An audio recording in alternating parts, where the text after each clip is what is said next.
Hello नमस्कार हमारे channel में आपका स्वागत। हम आपको बहुत ही महत्वपूर्ण जानकारी देने वाले हैं अतिथि शिक्षकों को लेकर। अब अतिथि शिक्षक सुप्रीम कोर्ट जाएगा। इनने आदेश जारी कर दिया गया। अतिथि शिक्षकों ने, सरकार ने जो आदेश जारी किए हैं उसके संबंध में अतिथि शिक्षक सुप्रीम कोर्ट जाएगा। इनको सरकार ने बोल दिया है कि डायरेक्ट नियमित नहीं किए जाएंगे अतिथि शिक्षक। कोर्ट के आदेश के बाद अब ये सुप्रीम कोर्ट जाएंगे, वहाँ पे अपनी याचिका लगाएंगे और नियमितीकरण करवाने का भरपूर प्रयास किया जाएगा अतिथि शिक्षकों के द्वारा। तो मैं इसके संबंध में पूरी विस्तार से जानकारी देने वाला हूँ। वो लाइव वार्ता भी आपको सुनाने वाला हूँ। इसके संबंध में आप वीडियो में बने रहें, वीडियो पूरा देखें। वीडियो अच्छा लगे तो लाइक और चैनल को सब्सक्राइब बिल्कुल ऐसी नई अपडेट पाने के लिए।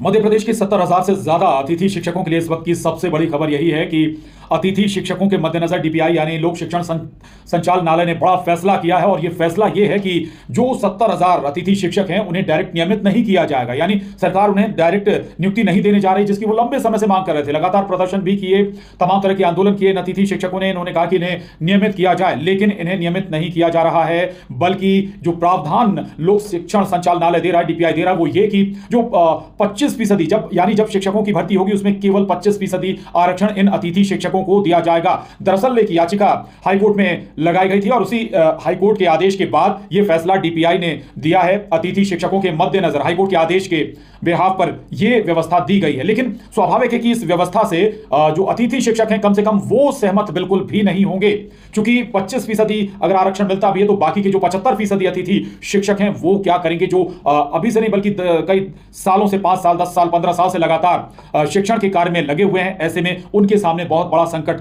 फिर आन खड़ा होगा। ये वाकई एक बड़ा सवाल। अब देखना होगा कि इसके बाद अगला स्टेप इन अतिथि शिक्षकों का क्या होगा। इस आदेश के खिलाफ में जल्दी संगठन सुप्रीम कोर्ट की हो जाएगा और हमें उम्मीद है कि सुप्रीम कोर्ट से हमें राहत मिलेगी और हमारा भविष्य सुरक्षित होगा। इससे पहले आपको एक पुराना घटनाक्रम भी याद दिला देते हैं। बहुत पुराना नहीं, हाल ही का घटनाक्रम है, जब स्कूली शिक्षा मंत्री राव उदय प्रताप सिंह ने कहा था कि अतिथि हैं, अतिथि की तरह घर पर अतिथि की तरह ही रहें, अतिथि हैं तो घर पर कब्जा ना कर लें। हालांकि बाद में जब इस पर विवाद बढ़ा तो फिर स्कूल शिक्षा मंत्री राव उदय प्रताप सिंह ने इस पर क्षमा भी मांगी, या कहें कि खेद भी व्यक्त किया और कहा कि वो भी अपने ही हैं, उन्हें भी उन्होंने अपना ही बताया। लेकिन अब जो डीपीआई ने डिसीजन लिया है अतिथि शिक्षकों के मद्देनजर, वो थोड़ा अपसेट करने वाला है अतिथि शिक्षकों को। अब देखना होगा कि अतिथि शिक्षक इस पर आखिर फैसला क्या लेते हैं। हाईकोर्ट ने अगर हाईकोर्ट का जो निर्देश है उसके आधार पर डीपीआई ने फैसला लिया है तो फिर क्या और ऊपरी अदालत जाने का विचार बना सकते हैं, या वो रास्ता खुला हुआ है अतिथि शिक्षकों के सामने, यानी सुप्रीम कोर्ट वो जा सकते हैं क्या अपनी इस समस्या को लेकर। लंबे समय से दरअसल ये अतिथि शिक्षक डिमांड कर रहे थे कि इन्हें नियमित किया जाए, कोई और टेस्ट की प्रक्रिया से इन्हें गुजारा जाए या जो भी किया जाए, लेकिन इन्हें नियमित किया जाए। लेकिन जो व्यवस्था दी गई है वो जब शिक्षकों की भर्ती होगी उसमें केवल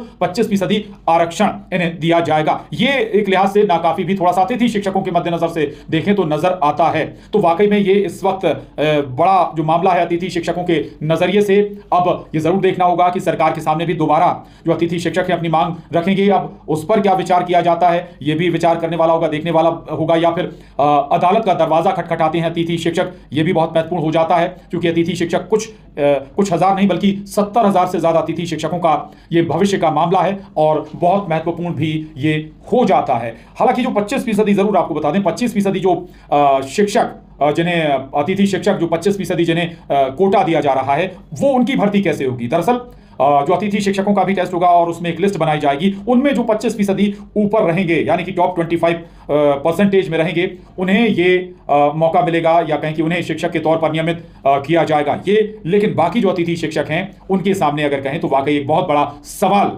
बनकर फिर आन खड़ा होगा कि आखिर अब वो क्या करें। दरअसल अतिथि शिक्षकों या आउटसोर्स कर्मचारियों को लेकर भी एक सवाल खड़ा हुआ था। अतिथि शिक्षकों के सामने भी एक बहुत बड़ा प्रश्न था कि जो उन्हें पेमेंट मिल रहा है उसमें कैसे वो अपना जीवन यापन करें, और इसीलिए लगातार नियमित करने की मांग भी इनके जरिए की जा रही थी। लेकिन अब एक बार फिर से उसी मुकाम पर अतिथि शिक्षकों का ये आंदोलन, उनकी डिमांड, उनकी कोशिशें, उनके प्रदर्शन आन खड़े हुए हैं। अगला रास्ता फिर उन्हें चुनना होगा। अपनी बात कहने के लिए क्या कोर्ट के पास जाएंगे या फिर सरकार के पास जाएंगे या कोई और दूसरा रास्ता अपनाते हैं अतिथि शिक्षक, ये देखना होगा।